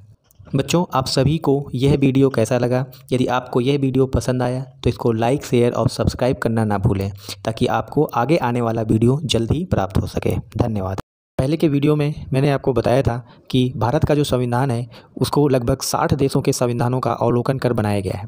तो भारतीय संविधान में मूल अधिकार अमेरिका के संविधान से लिए गए हैं। अगला प्रश्न है बच्चों, भारतीय संविधान के किस भाग में मौलिक अधिकार उल्लेखित हैं? मौलिक अधिकार जिनको अमेरिका के संविधान से भारत के संविधान में लिया गया है बच्चों, वह भारतीय संविधान के भाग 3 में है। तो ये बहुत ही महत्वपूर्ण प्रश्न है बच्चों। अगला प्रश्न है, भारतीय संविधान में मूल अधिकारों का उल्लेख किस अनुच्छेद से लेकर के किस अनुच्छेद तक है? बच्चों भारतीय संविधान में मूल अधिकारों का उल्लेख अनुच्छेद 13 से लेकर के अनुच्छेद 36 तक है। इस तरह से ऑप्शन सी सही उत्तर है। अगला प्रश्न है, भारतीय संविधान के किस भाग को भारत का मैग्ना कार्टा कहा जाता है? बच्चों सबसे पहले तो आपको मैग्ना कार्टा के बारे में जान लेना ज़रूरी है। मैग्ना कार्टा यह मौलिक अधिकारों का एक घोषणा पत्र था जिसको ब्रिटेन में लाया गया था, और इसी आधार पर भारत में मूल अधिकारों का जो भाग 3 है उस भाग को ही भारत का मैग्ना कार्टा कहा जाता है। अगला प्रश्न बच्चों, निम्नलिखित कथनों पर विचार कीजिए। कथन 1 है मूल अधिकार गैर न्यायोचित है। कथन दूसरा है राज्य के नीति निर्देशक सिद्धांत न्यायोचित है। बच्चों इन कथनों में आपको बताना है कि कौन सा कथन सही है, कौन सा कथन गलत है। बच्चों मूल अधिकार न्यायोचित है तथा नीति निर्देशक सिद्धांत गैर न्यायोचित है। तो इस तरह से ये दोनों ही कथन असत्य हो जाते हैं। बच्चों इस प्रश्न को हम थोड़ा विस्तार से और जानेंगे, जैसे कि भारत में मौलिक अधिकार अमेरिका के संविधान से प्रेरित है। हमने पहले क्वेश्चन में देखा था मौलिक अधिकार संविधान के भाग 3 में उल्लेखित हैं। उसके साथ साथ भारतीय संविधान में मूल अधिकार अनुच्छेद 12 से लेकर के 35 तक उल्लेखित हैं। संविधान के भाग 3 को भारत का मैग्ना कार्टा कहा जाता है तथा मौलिक अधिकार न्यायोचित अधिकार होते हैं। ये बहुत ही महत्वपूर्ण तथ्य हैं बच्चों। इन्हीं से बहुविकल्पी प्रश्न पूछे जाते हैं, और भारत के संविधान में जो मूल अधिकार यानी भाग 3 है, इनमें से हर एग्जाम में एक ना एक क्वेश्चन जरूर पूछा जाता है। तो आप भारतीय संविधान के मौलिक अधिकार के बारे में ज़रूर विस्तृत पूर्वक जानकारी ले लें। अगला प्रश्न है, निम्नलिखित कथनों में कौन सा कथन सत्य है? ऑप्शन ए है मूल अधिकार राजनीतिक लोकतंत्र के आदर्श हैं। सरकार के कठोर नियमों से नागरिक स्वतंत्रता की सुरक्षा करते हैं मूल अधिकार। विधायिका की तानाशाही को भी मूल अधिकार रोकते हैं। बच्चों ये तीनों ही कथन सत्य हैं। इस तरह से ऑप्शन डी सही उत्तर हो जाता है, यानी जो मूल अधिकार हैं उनसे राजनीतिक लोकतंत्र की स्थापना होती है, और ये जो सरकारें होती हैं उनके जो कठोर नियम हैं उनमें से मूल अधिकार ही उनके कठोर नियमों से उनकी रक्षा करते हैं तथा ये किसी प्रकार की तानाशाही को भी रोकते हैं। तो इस तरह से ऑप्शन डी सही उत्तर है। मूल अधिकारों का उद्देश्य बच्चों भारत में राजनीतिक लोकतंत्र के आदर्शों की स्थापना करना है, यानी कि भारत में राजनीतिक लोकतंत्र बना रहे, इसके लिए मूल अधिकारों को भारतीय संविधान में रखा गया था। मूल अधिकार देश में व्यवस्था बनाए रखने, देश के कठोर नियमों जो कि सरकार के जो कठोर नियम होते हैं उनसे नागरिकों की रक्षा भी करते हैं, यानी कि अगर कोई भी नियम किसी भी नागरिक की स्वतंत्रता को छीनते हैं तो वह नागरिक सीधे ही सुप्रीम कोर्ट यानी सर्वोच्च न्यायालय में उसकी शिकायत दर्ज करा सकते हैं। मूल अधिकार का उद्देश्य बच्चों कानून की सरकार की स्थापना करना है, ना कि व्यक्तियों की। तो इस तरह से बच्चों भारत के संविधान में जो मूल अधिकार हैं वह भारतीय नागरिकों के चौमुखी विकास के लिए बहुत ही आवश्यक है। अगले प्रश्न की ओर बढ़ते हैं। मूलतः संविधान में कितने मौलिक अधिकार थे? बच्चों जब हमारा संविधान 26 नवंबर 1949 को अंगीकृत किया गया था तो उस समय हमारे मूलतः संविधान में 7 मौलिक अधिकार थे। तो इस तरह से ऑप्शन सी सही उत्तर हो जाता है। बच्चों यह क्वेश्चन भी कई बार एग्जाम में पूछा गया है कि हमारा संविधान को कब अंगीकृत किया गया। तो बच्चों 26 नवंबर 1949 को अंगीकृत किया गया था। बच्चों जब मूलतः संविधान को अंगीकृत किया गया था तो उस समय 7 मौलिक अधिकार थे। उनमें से था पहला समता का अधिकार, दूसरा स्वतंत्रता का अधिकार, तीसरा शोषण के विरुद्ध अधिकार, चौथा धर्म की स्वतंत्रता का अधिकार, पांचवां संस्कृति और शिक्षा संबंधी अधिकार, छठवां संपत्ति का अधिकार तथा संवैधानिक उपचारों का अधिकार। लेकिन वर्तमान में संपत्ति का अधिकार मौलिक अधिकार नहीं है। अगला प्रश्न है, भारत की संसद किस किस से मिलकर बनती है? बच्चों, आप सभी ने न्यूज़ में देखा होगा, हाल ही में भारत के प्रधानमंत्री श्री नरेंद्र मोदी ने भारत की नई संसद का उद्घाटन किया। तो आपको बताना है कि भारत की जो संसद होती है निम्न में से किस किस से मिलकर बनी होती है। तो बच्चों, भारत की संसद लोकसभा, राज्यसभा तथा राष्ट्रपति से मिलकर बनी होती है। इस तरह से ऑप्शन डी सही उत्तर है। अगला प्रश्न है बच्चों, निम्नलिखित कथनों में कौन सा कथन असत्य है? आपको बताना है कि कौन सा कथन असत्य है। प्रधानमंत्री की नियुक्ति राष्ट्रपति करता है, यह कथन सत्य है बच्चों। कथन बी, राज्यपाल की नियुक्ति प्रधानमंत्री करता है, यह कथन बच्चों असत्य है। राज्यपाल की नियुक्ति भी राष्ट्रपति करता है। राष्ट्रपति को मुख्य न्यायाधीश शपथ दिलाते हैं, यह कथन भी सत्य है। और भारत सरकार के मंत्रियों की नियुक्ति भी राष्ट्रपति करता है। बच्चों, भारत में विभिन्न सरकारी पदों पर मंत्रियों, प्रधानमंत्रियों की नियुक्ति से संबंधित हम विस्तारपूर्वक चर्चा करेंगे। जैसे कि प्रधानमंत्री की नियुक्ति राष्ट्रपति करता है, राज्यपाल की नियुक्ति भी राष्ट्रपति करता है। राष्ट्रपति को कौन शपथ दिलाता है बच्चों? राष्ट्रपति को भारत का जो मुख्य न्यायाधीश है वह शपथ दिलाता है। और भारत सरकार के जो मंत्री होते हैं उनकी नियुक्ति भी प्रधानमंत्री की सलाह पर राष्ट्रपति करता है। तो बच्चों, नियुक्ति से संबंधित कोई भी क्वेश्चन आए आप आसानी से हल कर लेना। इस क्वेश्चन को आप अगर 2-3 बार पढ़ लेंगे तो आसानी से हल कर लेंगे। सरकारिया आयोग का संबंध निम्न में से किससे है? बच्चों, सरकारिया आयोग क्वेश्चन एसएससी सीजीएल, यूपीएससी तथा यूपीपीसीएस जैसे एग्जामों में लगभग हर दूसरे साल या प्रतिवर्ष पूछा गया है। तो ये क्वेश्चन बहुत ही महत्वपूर्ण है बच्चों। सरकारिया आयोग का संबंध केंद्र और राज्य संबंध से है। इस तरह से ऑप्शन ए सही उत्तर। अगला प्रश्न बच्चों, लोकसभा का सदस्य बनने के लिए निम्नतम कितनी आयु होनी चाहिए? यानी कि आपको लोकसभा का चुनाव लड़ने के लिए, सदस्य बनने के लिए आपको कितनी आयु पूरी कर लेनी चाहिए? बच्चों, 25 वर्ष या उससे अधिक का कोई भी व्यक्ति लोकसभा का सदस्य बन सकता है। अगला प्रश्न है, सर्वाधिक लोकसभा सीट वाला राज्य कौन सा है? ऑप्शन ए है राजस्थान, ऑप्शन बी है उत्तर प्रदेश, ऑप्शन सी है महाराष्ट्र, ऑप्शन डी है बच्चों मध्य प्रदेश। तो बच्चों, उत्तर प्रदेश सर्वाधिक लोकसभा सीट वाला राज्य है। और बच्चों, इसका कारण यह है कि उत्तर प्रदेश सर्वाधिक जनसंख्या वाला राज्य है। अगला प्रश्न है, सर्वाधिक विधानसभा सीट वाला राज्य कौन सा है? बच्चों, जैसे उत्तर प्रदेश सर्वाधिक लोकसभा सीट वाला राज्य है, उसी तरह से सर्वाधिक विधानसभा सीट वाला भी राज्य उत्तर प्रदेश है, क्योंकि यहाँ की जनसंख्या सर्वाधिक है। अगला प्रश्न बच्चों, राज्यसभा का सदस्य बनने के लिए न्यूनतम कितनी आयु होनी चाहिए? बच्चों, इसके पहले हमने प्रश्न देखा था कि लोकसभा का सदस्य बनने के लिए 25 वर्ष की आयु होना चाहिए। उसी तरह से लोकसभा तथा इसके साथ साथ राज्यसभा का सदस्य बनने के लिए बच्चों कम से कम 30 वर्ष की आयु होना आवश्यक है। इस तरह से ऑप्शन डी सही उत्तर हो जाता है। बच्चों, इस प्रश्न में हम आयु से संबंधित कुछ महत्वपूर्ण तथ्य देखेंगे, जैसे कि किसी भी व्यक्ति को राष्ट्रपति बनने के लिए न्यूनतम कितनी आयु चाहिए बच्चों? वो है 35 वर्ष। और राज्यपाल बनने के लिए भी 35 वर्ष, और उसी के साथ साथ उपराष्ट्रपति भी 35 वर्ष की आयु पूरी कर लेना चाहिए। इसके साथ लोकसभा का सदस्य बनने के लिए बच्चों 25 वर्ष, राज्यसभा का बनने के लिए 30 वर्ष। बच्चों, मताधिकार की आयु भारत में कितनी है? 18 वर्ष। हमने पहले डिस्कस किया था प्रश्न बच्चों कि स्वतंत्रता प्राप्ति के समय 21 वर्ष थी मताधिकार की आयु, किंतु बाद में इसको घटाकर 18 वर्ष कर दिया गया। विधानसभा सदस्य बनने के लिए बच्चों आयु चाहिए 25 वर्ष। विधान परिषद का सदस्य बनने के लिए बच्चों आयु होनी चाहिए 30 वर्ष। इस तरह से आप याद रखिए, जैसे कि विधानसभा और लोकसभा में सदस्य बनने के लिए 25 वर्ष, और राज्यसभा और विधान परिषद का सदस्य बनने के लिए आपको 30 वर्ष की आयु चाहिए। और इसके साथ साथ मुख्यमंत्री और प्रधानमंत्री बनने के लिए कम से कम आयु आपको 25 वर्ष होनी चाहिए। अगला प्रश्न है, भारत में संसदीय प्रणाली किस देश के संविधान से प्रेरित है? बच्चों, भारत के संविधान में लगभग 60 देशों के संविधान के प्रावधानों को लिया गया है, और इसी तरह से संसदीय प्रणाली को बच्चों भारत के संविधान में ब्रिटेन के संविधान से अंगीकृत किया गया है। अगला प्रश्न है बच्चों, राष्ट्रपति बनने के लिए किसी भी व्यक्ति की न्यूनतम आयु कितनी होनी चाहिए? बच्चों, आयु से संबंधित हमने इसके पहले विस्तार पूर्वक चर्चा किया था। आप आयु से संबंधित सभी प्रश्न को अब हल कर सकते हैं, जैसे कि राष्ट्रपति बनने के लिए न्यूनतम आयु 35 वर्ष होनी चाहिए। अगला प्रश्न है बच्चों, राष्ट्रपति बनने के लिए निम्न में से कौन सी योग्यता होना आवश्यक हो जाता है? बच्चों, राष्ट्रपति, किसी भी व्यक्ति को राष्ट्रपति पद ग्रहण करने के पूर्व उसको भारत का नागरिक होना चाहिए, कम से कम 35 वर्ष आयु पूरी होनी चाहिए, और लोकसभा सदस्य चुने जाने योग्य होना चाहिए। और इसके साथ साथ बच्चों, सरकार के किसी भी लाभ के पद को भी राष्ट्रपति पद ग्रहण करते समय उस व्यक्ति को ग्रहण नहीं किया होना चाहिए, यानी कि इन सभी योग्यताओं का होना बहुत ही आवश्यक हो जाता है। अगला प्रश्न है, संविधान में आपातकाल की व्यवस्था किस देश के संविधान से प्रेरित है? तो भारत में आपातकाल की व्यवस्था 37 संविधान में प्रावधान किया है और यह जर्मनी के संविधान से प्रेरित है। इस तरह से ऑप्शन ए सही उत्तर है।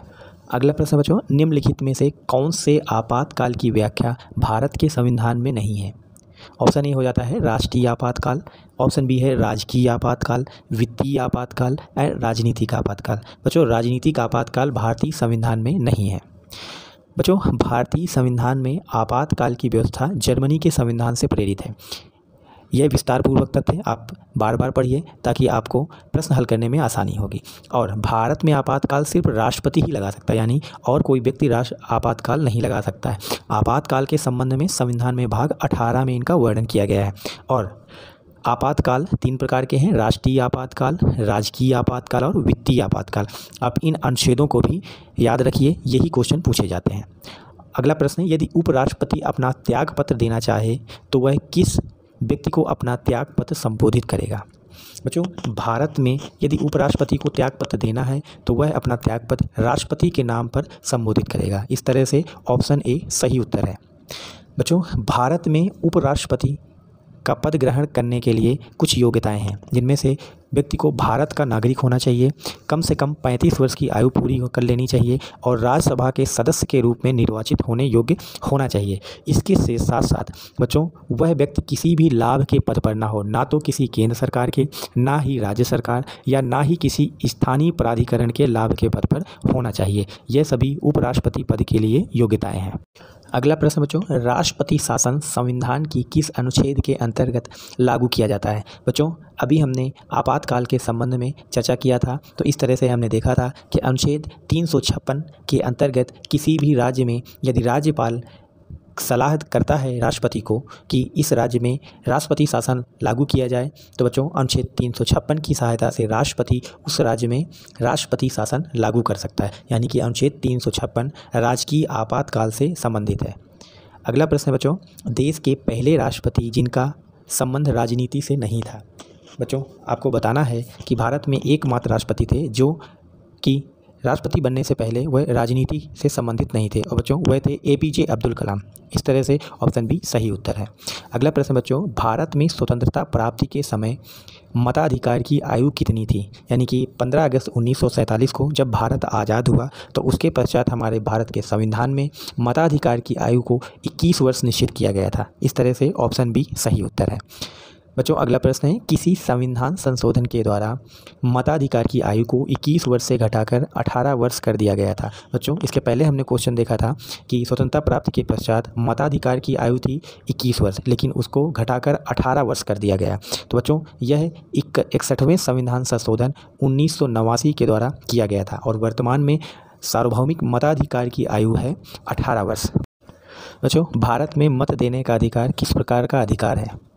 बच्चों, भारत में प्रत्येक व्यक्ति जिसकी आयु 18 वर्ष हो गई है वह भारत में मत देने का अधिकार रखता है, और भारत में मत देने का अधिकार एक प्रकार से राजनीतिक अधिकार है। इस तरह से ऑप्शन ए सही उत्तर है। बच्चों, भारत में मताधिकार की न्यूनतम आयु 18 वर्ष है। भारत में सार्वभौमिक मताधिकार का सिद्धांत अपनाया गया है। भारत में किसी भी व्यक्ति को जाति, धर्म, वंश के आधार पर मताधिकार से वंचित नहीं किया जा सकता है। 61वें संविधान संशोधन 1989 के द्वारा मताधिकार की आयु को 21 वर्ष से घटाकर 18 वर्ष कर दिया गया। बच्चों, आप सभी को यह वीडियो कैसा लगा? यदि आपको यह वीडियो पसंद आए तो लाइक, सब्सक्राइब और शेयर करना ना भूलें। धन्यवाद। की प्रकृति के बारे में प्रस्तावना में चर्चा किया गया है। आपको बताना है कि भारत देश की प्रकृति कैसी है। बच्चों, भारत देश समाजवादी है, लोकतांत्रिक है या साम्यवादी है या गणतांत्रिक है या धर्मनिरपेक्ष है या फिर संप्रभु राज्य है? बच्चों, भारतीय संविधान की प्रस्तावना में भारत देश की प्रकृति के बारे में विस्तृत जानकारी दी गई है। इस आधार पर बच्चों, भारत देश की प्रकृति के बारे में साम्यवादी शब्द सही नहीं है। और इसके साथ साथ भारत देश की प्रकृति के बारे में ऑप्शन सी सही उत्तर है, यानी साम्यवादी भारत साम्यवादी देश नहीं है। भारतीय संविधान की प्रस्तावना के अनुसार भारत एक संप्रभु, लोकतांत्रिक, समाजवादी, धर्मनिरपेक्ष और एक गणतांत्रिक देश है। इससे क्वेश्चन बच्चों बनता है और कई बार एग्जाम में पूछा भी गया है। बच्चों मूल संविधान में समाजवादी और धर्मनिरपेक्ष शब्द भी नहीं थे। इसको 42वें संविधान संशोधन 1976 के द्वारा समाजवादी और धर्मनिरपेक्ष शब्द को प्रस्तावना में जोड़ दिया गया। इस बात को भी आप याद रखें कि समाजवादी और धर्मनिरपेक्ष शब्द मूल प्रस्तावना में नहीं थे। अगला प्रश्न बच्चों, निम्नलिखित कथनों पर विचार कीजिए। बच्चों भारत में एकल नागरिकता है। कथन दूसरा हो जाता है, एकल नागरिकता ब्रिटेन के संविधान से प्रेरित है। आपको बताना है कि इन दो कथनों में से कौन सा कथन सही है, या दोनों सही हैं या दोनों गलत हैं। बच्चों भारत में एकल नागरिकता है तथा एकल नागरिकता को ब्रिटेन के संविधान से अपनाया गया। इस तरह से ऑप्शन सी सही उत्तर। भारत में एकल नागरिकता का प्रावधान है। एकल नागरिकता ब्रिटेन संविधान से प्रेरित है। अभी हमने हाल ही में पढ़ा, भारतीय संविधान के निर्माण के समय 60 देशों के संविधानों का अवलोकन किया गया था। पीछे वाले वीडियो अगर देखेंगे बच्चों तो हमने इस बारे में विस्तार पूर्वक चर्चा भी किया है। और बच्चों संविधान निर्माण में कुल 64 लाख रुपए खर्च हुए। अगला प्रश्न है बच्चों, किस देश का संविधान विश्व का सबसे बड़ा संविधान है? अमेरिका का संविधान, चीन का संविधान, भारत का संविधान या इंडोनेशिया का संविधान? तो बच्चों ऑप्शन सी सही उत्तर है, भारत का संविधान विश्व का सबसे बड़ा संविधान है। अगला प्रश्न है, नीति निर्देशक सिद्धांत किस देश से लिए गए हैं? बच्चों भारत के संविधान में नीति निर्देशक सिद्धांतों को आयरलैंड के संविधान से लिया गया है। इस तरह से ऑप्शन ए सही उत्तर है। मौलिक अधिकार किस देश से लिए गए हैं? आपको बताना है बच्चों कि भारत के संविधान में मौलिक अधिकारों को किस देश से लिया गया है। ऑप्शन ए है अमेरिका, ऑप्शन बी है फ्रांस, ऑप्शन सी है बच्चों जर्मनी, ऑप्शन डी है रूस। बच्चों भारतीय संविधान में मौलिक अधिकारों को अमेरिका के संविधान से लिया गया है। अगला प्रश्न है, भारतीय संविधान में मूल कर्तव्यों को किस देश से लिया गया है? बच्चों हमने पहले पढ़ा कि नीति निर्देशक तत्वों को आयरलैंड के संविधान से लिया गया है बच्चों, और इसी तरह साथ साथ भारतीय संविधान में मूल कर्तव्यों को रूस के संविधान से लिया गया है। अगला प्रश्न बच्चों, भारतीय संविधान के स्रोत के बारे में जानकारी लेते हैं। बच्चों मूल अधिकार अमेरिका के संविधान से लिए गए हैं, अभी हमने पढ़ा था। मूल कर्तव्य रूस के संविधान से, नीति निर्देशक तत्व आयरलैंड से, संसदीय प्रणाली बच्चों ब्रिटेन से ली गई है, एकल नागरिकता ब्रिटेन से ली गई है, संघीय सरकार कनाडा के संविधान से, आपातकाल की व्यवस्था जर्मनी के संविधान से, और संविधान संशोधन की जो व्यवस्था है बच्चों वह दक्षिण अफ्रीका के संविधान से प्रेरित है। बच्चों भारत के संविधान के स्रोतों के बारे में कई बार एग्जाम में पूछा जाता है कि किस संविधान से कौन से तत्व को लिया गया है। तो इस प्रश्न को तथा इसकी विस्तार पूर्वक चर्चा जो हमने की है इसको आप याद रखिए। अगला प्रश्न बच्चों, भारतीय संविधान का कौन सा अनुच्छेद भारत के कल्याणकारी राज्य को घोषित करने से संबंधित है? बच्चों भारत के संविधान का अनुच्छेद 39 भारत को कल्याणकारी राज्य घोषित करता है। अगला प्रश्न है, भारतीय संसद में लोक लेखा समिति का अध्यक्ष कौन होता है? बच्चों इसमें ऑप्शन बी सही उत्तर है, भारतीय संसद में लोक लेखा समिति का अध्यक्ष विपक्षी दल का नेता होता है। इस तरह से ऑप्शन बी सही उत्तर है। अगला प्रश्न बच्चों, भारत सरकार का मंत्रिमंडल सामूहिक रूप से किसके लिए जिम्मेदार होता है? ऑप्शन ए है राष्ट्रपति, ऑप्शन बी है प्रधानमंत्री, ऑप्शन सी है लोकसभा, ऑप्शन डी है राज्यसभा। बच्चों मंत्रिमंडल सामूहिक रूप से लोकसभा के लिए जिम्मेदार होता है। लोकसभा के प्रथम अध्यक्ष कौन थे? बच्चों यह क्वेश्चन कई बार एग्जाम में पूछा गया है कि भारत में लोकसभा के प्रथम अध्यक्ष कौन थे। तो बच्चों ऑप्शन डी सही उत्तर है, लोकसभा के प्रथम अध्यक्ष जीवी मौलंकर थे। अगला प्रश्न बच्चों, संविधान के अनुसार एक वर्ष संसद के कम से कम कितने सत्र होने चाहिए? आपको बताना है कि संसद में एक वर्ष के भीतर कम से कम कितने सत्र होने चाहिए। तो बच्चों ऑप्शन बी सही उत्तर है, एक वर्ष में कम से कम 2 सत्र होना आवश्यक है। अगला प्रश्न है, राज्यसभा का सभापति कौन होता है? ऑप्शन ए है बच्चों उपराष्ट्रपति, ऑप्शन बी है प्रधानमंत्री, ऑप्शन सी है वित्त मंत्री, ऑप्शन डी है गृह मंत्री। बच्चों, उपराष्ट्रपति राज्यसभा का सभापति होता है।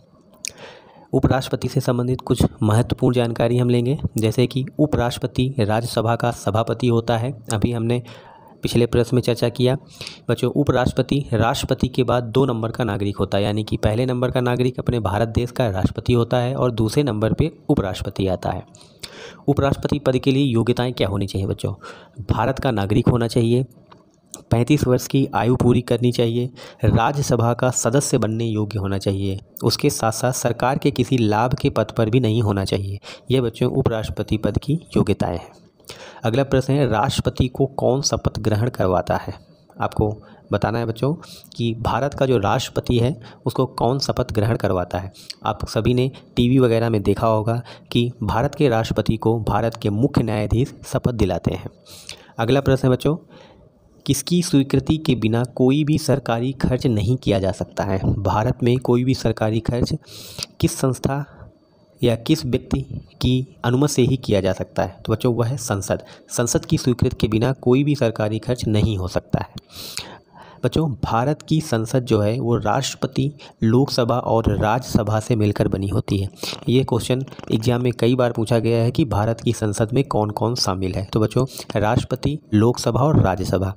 ऊपरी सदन राज्यसभा कहलाती है या उच्च सदन कहते हैं, निचली सदन को हम लोकसभा के नाम से जानते हैं। बढ़ते हैं बच्चों अगले प्रश्न की ओर। संसद में कितने दिन की अनुपस्थिति के बाद संसद सदस्य अपनी सदस्यता खो देता है?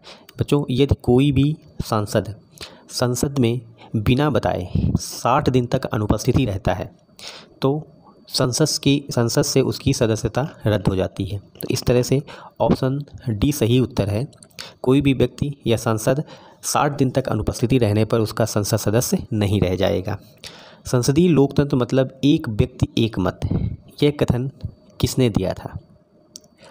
बच्चों, संसदीय लोकतंत्र का मतलब है एक व्यक्ति एक मत, यह कथन डॉक्टर भीमराव अंबेडकर ने दिया था। इस तरह से ऑप्शन ए सही उत्तर। अगला प्रश्न बच्चों, लोकसभा का सत्र चलाने के लिए कुल सदस्य संख्या का कितने सदस्य होने चाहिए? बच्चों, भारत में संसद के किसी भी सदन को चलने के लिए मिनिमम कुल सदस्यों की संख्या अनिवार्य है, वह कितनी होनी चाहिए यह आपको बताना है। तो बच्चों, इसमें ऑप्शन बी सही उत्तर है। कम से कम 1/10 सदस्य संख्या जरूर होनी चाहिए किसी भी सत्र को चलने के लिए। अगला प्रश्न है, भारत का प्रधानमंत्री तब तक अपने पद पर रह सकता है जब तक कि ऑप्शन ए है संसद का सदस्य है, ऑप्शन बी है लोकसभा में विश्वास प्रस्ताव है, बच्चों ऑप्शन सी है उम्र 75 वर्ष नहीं हो जाती है, ऑप्शन डी राष्ट्रपति बर्खास्त न कर दे। बच्चों, भारत का प्रधानमंत्री तब तक अपने पद पर रह सकता है जब तक कि उसको लोकसभा में विश्वास प्राप्त है, यानी कि उसका जो राजनीतिक दल है उसको विश्वास यानी कि उसको बहुमत प्राप्त है। यदि उसको लोकसभा में विश्वास प्राप्त नहीं होगा यानी बहुमत नहीं होगा तो वह प्रधानमंत्री नहीं रह जाएगा, उसको अपने प्रधानमंत्री पद से इस्तीफा देना पड़ेगा। आपने कई बार न्यूज़ चैनल्स में देखा होगा कि विभिन्न तरीक़ों से सदन में विश्वास प्रस्ताव लाया जाता है। अगला प्रश्न है बच्चों, भारत के प्रथम उप प्रधानमंत्री का नाम क्या है? बच्चों, भारत के प्रथम उप प्रधानमंत्री कौन थे? तो इसमें ऑप्शन बी सही उत्तर है। भारत में प्रथम उप प्रधानमंत्री सरदार पटेल थे, जिनको हम आयरन मैन यानी लौह पुरुष भी कहते हैं। सरदार पटेल भारत के प्रथम उप प्रधानमंत्री थे। बढ़ते हैं बच्चों अगले प्रश्न की ओर। भारत की प्रथम महिला राज्यपाल कौन थी? आपको बताना है बच्चों, भारत की प्रथम महिला राज्यपाल कौन थी? इसमें बच्चों ऑप्शन ए सही उत्तर है। सरोजिनी नायडू भारत की प्रथम महिला राज्यपाल थी और यह उत्तर प्रदेश से थी। अगला प्रश्न है बच्चों, भारत की प्रथम महिला मुख्यमंत्री का नाम क्या है? आपको बताना है बच्चों, भारत की प्रथम महिला मुख्यमंत्री का नाम क्या है? बच्चों ऑप्शन सी सही उत्तर है। भारत की प्रथम महिला मुख्यमंत्री सुचेता कृपलानी थी। बढ़ते हैं बच्चों अगले प्रश्न की ओर। लोकसभा तथा विधानसभा चुनाव में जमानत राशि जब्त हो जाती है यदि कोई भी व्यक्ति कुल वैध मतों का कितना प्राप्त नहीं कर लेता है। यानी आपको बताना है बच्चों कि कोई भी व्यक्ति अगर चुनाव लड़ रहा है तो उसकी जमानत राशि होती है वह जब्त हो जाएगी यदि वह कुल वैध मतों का कितना प्रतिशत वोट नहीं प्राप्त होता है। तो बच्चों वह है 1/6, यानी कुल वैध मतों का 1/6 वोट अगर उसको नहीं मिलता है तो उसकी जमानत राशि जब्त हो जाएगी। अगला प्रश्न बच्चों, निम्नलिखित में से कौन सा मौलिक अधिकार नहीं है। आपको बताना है कि कौन सा निम्न में से मौलिक अधिकार नहीं है। तो बच्चों संपत्ति का अधिकार वर्तमान में मौलिक अधिकार नहीं है। मूलतः संविधान में संपत्ति का अधिकार मौलिक अधिकार था, किंतु 44वें संविधान संशोधन 1978 के द्वारा भारतीय संविधान से संपत्ति के अधिकार को मौलिक अधिकारों की सूची से हटा दिया गया और वर्तमान में बच्चों संपत्ति का अधिकार केवल कानूनी अधिकार है। बच्चों वर्तमान में कुल 6 मौलिक अधिकार हैं, जिनमें से समता का अधिकार, स्वतंत्रता का अधिकार, शोषण के विरुद्ध अधिकार, धार्मिक स्वतंत्रता का अधिकार, संस्कृति का अधिकार और संवैधानिक उपचारों का अधिकार है। मूलतः संविधान में बच्चों कितने मूल अधिकार थे? 7। संपत्ति के मौलिक अधिकार को बच्चों अभी कानूनी अधिकार बना दिया गया है। अगला प्रश्न है, भारतीय संविधान में कितने मौलिक अधिकार हैं? बच्चों इसके पहले ही हमने चर्चा किया है। भारतीय संविधान में बच्चों कुल 6 मौलिक अधिकार हैं। इस तरह से ऑप्शन ए सही उत्तर है। अगला प्रश्न बच्चों, भारतीय संविधान के किस भाग में मौलिक कर्तव्य उल्लेखित है? बच्चों अभी हमने चर्चा किया था मौलिक कर्तव्यों को रूस के संविधान से लिया गया है और यह भारतीय संविधान में भाग 4 का काम में उल्लेखित है। बच्चों आप सभी को यह वीडियो कैसा लगा? यदि आपको पसंद आए तो इसको लाइक, सब्सक्राइब और शेयर करें। धन्यवाद। प्रश्न नंबर 101 होता है, प्रस्तावना को सर्वप्रथम किस देश ने अपने संविधान में शामिल किया था? आपको बताना है कि भारतीय संविधान में भी प्रस्तावना है, किंतु सर्वप्रथम इसको किस देश ने अपने संविधान में अपनाया? तो बच्चों वह देश था अमेरिका। इस तरह से ऑप्शन बी सही उत्तर है। बच्चों प्रस्तावना किसे कहते हैं? आपको यह जानना जरूरी हो जाता है। बच्चों लगभग वर्तमान में सभी देशों के संविधान में प्रस्तावना है और बच्चों प्रस्तावना संविधान की एक तरीके से भूमिका होती है। अगला प्रश्न है बच्चों, अगला प्रश्न देखने के पहले बच्चों हम थोड़ा विस्तार से जानकारी लेंगे कि प्रस्तावना को सर्वप्रथम अमेरिका ने अपने संविधान में शामिल किया था और अमेरिका के बाद अन्य देशों ने भी बच्चों संविधान में प्रस्तावना को शामिल करना प्रारंभ कर दिया। इसके साथ साथ बच्चों प्रस्तावना को संविधान की भूमिका या परिचय भी कहते हैं और इसमें बच्चों संविधान का सार होता है। जैसे आप किसी भी किताब की प्रस्तावना को पढ़ते हैं उसी तरीके से भारतीय संविधान की प्रस्तावना भी वैसे ही है। अगला प्रश्न बच्चों, किस व्यक्ति ने प्रस्तावना को संविधान का परिचय पत्र कहा था? आपको बताना है संविधान को परिचय पत्र कहने वाला कौन सा व्यक्ति है? बच्चों भारतीय संविधान को प्रस्तावना को संविधान का परिचय पत्र NN पालकीवाला ने कहा था। अगला प्रश्न बच्चों, भारत के संविधान की प्रस्तावना निम्न में से किस पर आधारित है? यानी कि भारत के संविधान की जो प्रस्तावना है वह उद्देश्य प्रस्ताव पर आधारित है या मौलिक अधिकार पर आधारित है या भारत शासन अधिनियम 1935 पर आधारित है या कनाडा के संविधान पर आधारित है? तो बच्चों इसमें ऑप्शन ए सही उत्तर है। बच्चों भारतीय संविधान की जो प्रस्तावना है वह पंडित जवाहरलाल नेहरू द्वारा प्रस्तुत किए गए उद्देश्य प्रस्ताव पर आधारित है। अगला प्रश्न बच्चों, प्रस्तावना में कितनी बार संशोधन किया गया है? यानी कि भारतीय संविधान की प्रस्तावना में कितनी बार संशोधन किया गया है? तो बच्चों भारतीय संविधान की प्रस्तावना में केवल एक बार अभी तक संशोधन किया गया है। इस तरह से ऑप्शन डी सही उत्तर है। अगला प्रश्न है बच्चों, किस संशोधन अधिनियम के द्वारा प्रस्तावना में संशोधन किया गया है? इसके पहले हमने देखा था बच्चों कि भारतीय संविधान की प्रस्तावना में एक बार संशोधन किया गया है और वह बच्चों था 42वां संविधान संशोधन 1976। इस तरह से ऑप्शन बी सही उत्तर है। बढ़ते हैं अगले प्रश्न की ओर बच्चों, निम्न में से कौन सा शब्द प्रस्तावना में संविधान संशोधन द्वारा जोड़े गए? बच्चों 42वें संविधान संशोधन 1976 के द्वारा भारतीय संविधान की प्रस्तावना में अखंडता, समाजवादी और धर्मनिरपेक्ष शब्द जोड़े गए। इस तरह से ऑप्शन डी सही उत्तर है। थोड़ा विस्तार से जानकारी लेंगे बच्चों। भारतीय संविधान की जो प्रस्तावना है वह पंडित जवाहरलाल नेहरू द्वारा प्रस्तुत किए गए उद्देश्य प्रस्ताव पर आधारित है। बच्चों प्रस्तावना में अभी तक एक बार संशोधन किया गया है। 42वें संविधान संशोधन द्वारा प्रस्तावना में संशोधन किया गया और वह बच्चों 1976 था। 42वें संविधान संशोधन द्वारा बच्चों प्रस्तावना में अखंडता, समाजवादी और धर्मनिरपेक्ष शब्द जोड़े गए। तो बच्चों मूलतः प्रस्तावना में ये तीनों ही शब्द नहीं थे। अगला प्रश्न बच्चों, भारतीय संविधान को कब अंगीकृत किया गया? आपको बताना है बच्चों कि भारतीय संविधान को कब अंगीकृत किया गया था। बच्चों भारतीय संविधान को बनाने में कुल 2 वर्ष 11 माह 18 दिन का समय लगा और इसको 26 नवंबर 1949 को अंगीकृत किया गया। अगला प्रश्न बच्चों, संविधान दिवस कब मनाया जाता है? बच्चों इसके पहले ही हमने पढ़ा 26 नवंबर 1949 को भारतीय संविधान को अंगीकृत किया गया। तो इस तरह से 26 नवंबर को ही संविधान दिवस मनाया जाता है। ऑप्शन डी सही उत्तर है। अगला प्रश्न बच्चों, प्रस्तावना के अनुसार संविधान के अधिकार का स्रोत क्या है? बच्चों इस वीडियो में हम प्रस्तावना से जितने भी प्रश्न बन सकते हैं उनको हल करेंगे। प्रस्तावना के अनुसार बच्चों संविधान के अधिकार का स्रोत भारत के लोग हैं। इस तरह से ऑप्शन ए सही उत्तर है।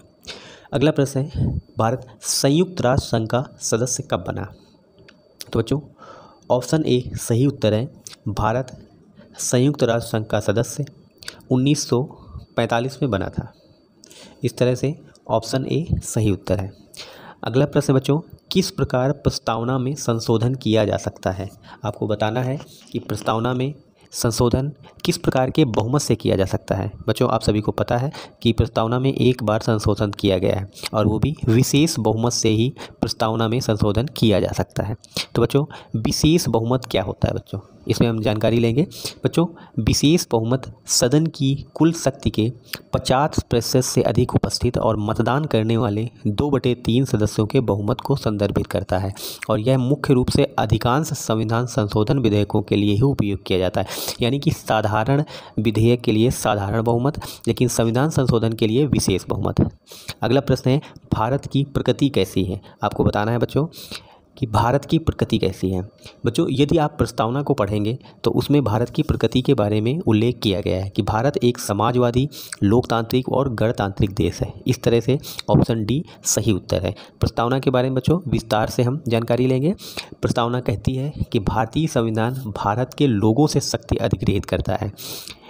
भारत की प्रकृति के बारे में, भारत एक संप्रभु, समाजवादी, लोकतांत्रिक, धर्मनिरपेक्ष, गणतांत्रिक राज्य व्यवस्था वाला देश है। और बच्चों भारतीय संविधान की प्रस्तावना में हमने पहले पढ़ा था कि समाजवादी और धर्मनिरपेक्ष और अखंडता शब्द बाद में जोड़े गए। अगला प्रश्न बच्चों, प्रस्तावना में उल्लेखित संप्रभुता से क्या आशय है? प्रस्तावना में उल्लेखित संप्रभुता से आपको आशय बताना है। तो बच्चों प्रस्तावना भारत ब्रिटेन का उपनिवेश है, विदेशी मामले संयुक्त राष्ट्र पर आधारित है? नहीं बच्चों, इसमें ऑप्शन सी सही उत्तर है। भारत अपने आंतरिक और बाह्य मामलों में स्वतंत्र है। संप्रभुता का यही अर्थ है, यानी कि संप्रभुता का मतलब यह है कि भारत देश के ऊपर कोई भी शक्ति नहीं है। भारत ना तो किसी अन्य देश पर निर्भर है और ना ही किसी अन्य देश का डोमिनियन है। यह अपने आंतरिक और बाहरी मामलों का निस्तारण करने के लिए स्वतंत्र है। यद्यपि भारत राष्ट्रमंडल का भी सदस्य है, संयुक्त राष्ट्र का भी सदस्य है और भी अनेक संस्थाओं का सदस्य है, किंतु इससे भारत की संप्रभुता समाप्त नहीं हो जाती। भारत अपने आंतरिक और बाह्य मामलों का निस्तारण करने के लिए स्वतंत्र है। यही बच्चों संप्रभुता कहलाती है। आपको संप्रभुता की परिभाषा ज्ञात हो गई होगी।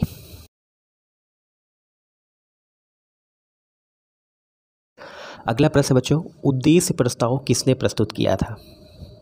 बच्चों हमारा भारतीय संविधान की जो प्रस्तावना है वह उद्देश्य प्रस्ताव पर ही आधारित है और बच्चों इसको पंडित जवाहरलाल नेहरू ने प्रस्तुत किया था। इस तरह से ऑप्शन सी सही उत्तर है। अगला प्रश्न बच्चों, संविधान सभा में उद्देश्य प्रस्ताव को कब प्रस्तुत किया गया था? बच्चों संविधान सभा में उद्देश्य प्रस्ताव को पंडित जवाहरलाल नेहरू ने प्रस्तुत किया था और उसको 13 दिसंबर 1946 को प्रस्तुत किया गया था। इस तरह से ऑप्शन ए सही उत्तर है। अगला प्रश्न बच्चों, उद्देश्य प्रस्ताव से ही संबंधित कि संविधान सभा ने उद्देश्य प्रस्ताव को कब स्वीकार किया था? तो बच्चों संविधान सभा ने 22 जनवरी 1947 को उद्देश्य प्रस्ताव को स्वीकार कर लिया था और हमारा उद्देश्य प्रस्ताव 22 जनवरी 1947 को स्वीकृत हो गया। उद्देश्य प्रस्ताव के बारे में बच्चों थोड़ा सा और जानकारी लेंगे। भारतीय संविधान की प्रस्तावना को पंडित जवाहरलाल नेहरू के द्वारा प्रस्तुत किए गए उद्देश्य प्रस्ताव पर आधारित है। यह हमने पहले भी चर्चा किया। पंडित जवाहरलाल नेहरू ने उद्देश्य प्रस्ताव को संविधान सभा में 13 दिसंबर 1946 को प्रस्तुत किया था। संविधान सभा ने उद्देश्य प्रस्ताव को 22 जनवरी 1947 को स्वीकृत प्रदान की। बच्चों ये मोस्ट इम्पॉर्टेंट टॉपिक्स हैं, इनको आप रट लीजिए, यहीं से क्वेश्चन बनेगा और प्रस्तावना से एक न एक क्वेश्चन अवश्य ही बनता है। तो आप उद्देश्य प्रस्ताव के बारे में याद रखिए, प्रस्तावना के जो मुख्य तथ्य हैं उनको आप याद रखिए। अगला प्रश्न है बच्चों, भारतीय समाजवाद किस प्रकार का समाजवाद है? बच्चों भारतीय समाजवाद एक लोकतांत्रिक समाजवाद है, ना तो राज्य आश्रित समाजवाद है, ना ही साम्यवादी समाजवाद है और ना ही गणतांत्रिक। भारत का समाजवाद एक लोकतांत्रिक समाजवाद है। बच्चों भारतीय समाजवाद के बारे में थोड़ा सा जानकारी लेंगे। भारतीय समाजवाद लोकतांत्रिक समाजवाद है, ना कि साम्यवादी समाज, जिसे हम राज्य आश्रित समाजवाद भी कहते हैं। चीन में साम्यवादी समाजवाद है जिसको राज्य आश्रित समाजवाद कहते हैं। साम्यवादी समाजवाद में बच्चों उत्पादन और वितरण के सभी साधनों का राष्ट्रीयकरण कर दिया जाता है और वहाँ निजी संपत्ति का उन्मूलन कर दिया जाता है। इस तरह से बच्चों साम्यवादी समाजवाद को भारत में नहीं अपनाया गया। लोकतांत्रिक समाजवाद बच्चों मिश्रित अर्थव्यवस्था में आस्था रखता है, जैसे कि भारत में बच्चों सार्वजनिक और निजी क्षेत्र दोनों ही मौजूद हैं और दोनों ही एक साथ रहकर भारत की अर्थव्यवस्था को चलाते हैं। तो बच्चों भारत में लोकतांत्रिक समाजवाद है तथा भारत में मिश्रित अर्थव्यवस्था है। बढ़ते हैं बच्चों आगे। अगला प्रश्न बच्चों, उदारीकरण, निजीकरण और वैश्वीकरण की आर्थिक नीति को कब अपनाया गया?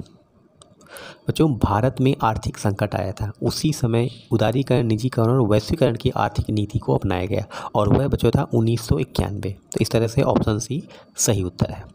अगला प्रश्न बच्चों, भारत में किस प्रकार की अर्थव्यवस्था अपनाई गई है? आपको बताना है भारत में पूंजीवादी अर्थव्यवस्था है या बाजार अर्थव्यवस्था है या मिश्रित अर्थव्यवस्था है या फिर साम्यवादी। तो बच्चों भारत में मिश्रित अर्थव्यवस्था है। इस तरह से ऑप्शन सी सही उत्तर है। अगला प्रश्न बच्चों, निम्नलिखित में से कौन सा शब्द मूल संविधान में नहीं था? आपको बताना है बच्चों कि कौन सा शब्द मूल संविधान में नहीं था, उसको संविधान संशोधन के द्वारा संविधान में डाला गया है। तो बच्चों वह है धर्मनिरपेक्ष। इस तरह से ऑप्शन डी सही उत्तर है। बच्चों धर्मनिरपेक्ष शब्द को 42वें संविधान संशोधन अधिनियम 1976 के द्वारा जोड़ा गया। हमारे देश में सभी धर्म समान हैं और उन्हें सरकार का सम्मान और समर्थन प्राप्त है तथा धर्मनिरपेक्ष शब्द को प्रस्तावना में 42वें संविधान संशोधन 1976 के द्वारा भारतीय संविधान की प्रस्तावना में जोड़ा गया था। अगला प्रश्न बच्चों, संविधान की प्रस्तावना में किस प्रकार के न्याय की व्यवस्था की गई है? आपको बताना है बच्चों संविधान की प्रस्तावना में किस प्रकार के न्याय की व्यवस्था की गई है, सामाजिक या आर्थिक या राजनीतिक? तो बच्चों ऑप्शन डी सही उत्तर है। भारतीय संविधान की प्रस्तावना में बच्चों सामाजिक, आर्थिक और राजनीतिक तीनों ही प्रकार के न्याय की व्यवस्था की गई है। बच्चों सामाजिक न्याय, आर्थिक न्याय और राजनीतिक न्याय के बारे में हम विस्तार पूर्वक जानकारी लेंगे ताकि आपको इसमें कोई भी डाउट ना रहे और आप अच्छी तरह से इसको समझ सकें। सामाजिक न्याय का अर्थ है बच्चों हर व्यक्ति के साथ जाति, रंग, धर्म, लिंग के आधार पर कोई भी भेदभाव न किया जाए, यानी सबके साथ समान व्यवहार किया जाए। समाज में किसी भी वर्ग विशेष के लिए कोई विशेष अधिकार भी ना हो, इसको हम सामाजिक न्याय कहते हैं। आर्थिक न्याय का मतलब है बच्चों कि आर्थिक कारणों से किसी भी व्यक्ति के साथ भेदभाव न किया जाए और संपदा, आय, संपत्ति इत्यादि की जो असमानता है समाज में उसको दूर किया जाए, इसी को आर्थिक न्याय कहते हैं।